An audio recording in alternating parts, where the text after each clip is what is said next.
Sir मेरा एक question था।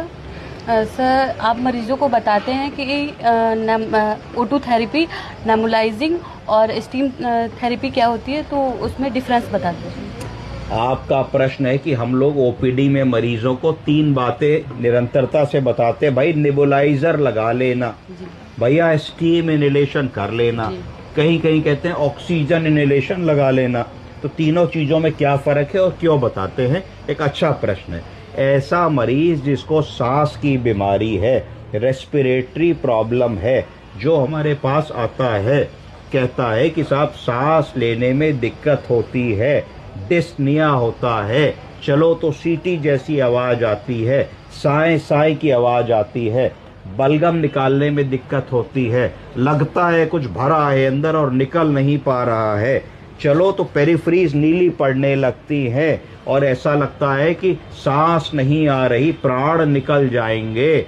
इस तरीके की शिकायतें मरीज जब करके आते हैं तो दिमाग में बात आती है कि हो ना हो लंग्स की कोई शिकायत लेके आ रहे हैं।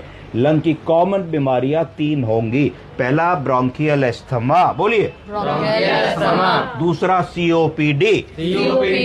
तो दोनों में फर्क क्या है? ब्रोंकियल एस्थमा जनरली चाइल्डहुड से होगा, बचपने से होगा। उसकी माँ बताएगी कि भाई जब से छोटा था, 2-3 साल का था, पसली चलती थी, बार बार सीजन बदलता था, डॉक्टर के पास ले जाते थे और बहुत समय से पंप देते हैं, पहले फायदा होता था, अब नहीं होता है।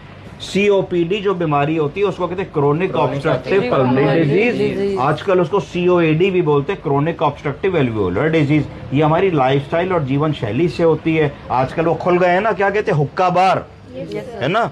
आप जाती हैं? अच्छा, तो जो जाते हैं उनको हो जाएगी, ठीक है, नहीं जाना है, सिगरेट बीड़ी पीते हैं उनको हो जाएगी। कुछ ऑक्यूपेशनल हैजार्ड्स होते हैं, कुछ लोग ऐसी फैक्ट्री में काम कर रहे हैं जहाँ निरंतर धुआं है या सीमेंट की बोरियां ढो रहे हैं, उन बेचारों को हो जाएगी। सिलिकॉन की फैक्ट्री में जो काम कर रहे हैं, एस्बेस्टर की फैक्ट्री में काम कर रहे हैं, उनको हो जाएगी। तो ये वैसी बीमारी है जो धीरे धीरे हम अपने जीवन को जैसे जीते हैं तो अपनी ऑर्गन्स को खर्च करते हैं। शराब पियेंगे तो क्या खर्च होगा? लीवर। तो ये सब पियेंगे तो क्या खर्च होगा? लंग। तो ये सीओपीडी की बीमारी हो जाएगी। तीसरी एक बीमारी होती है जिसको इंटरस्टिशियल लंग डिजीज कहते हैं, आईएलडी की बीमारी।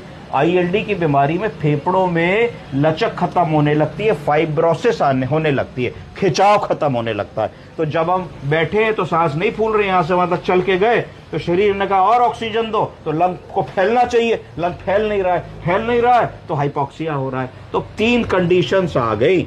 अगर मान लो तुम्हारे मरीज की पहली कंडीशन आई कि उसकी सांस फूल रही है, क्योंकि सांस का रास्ता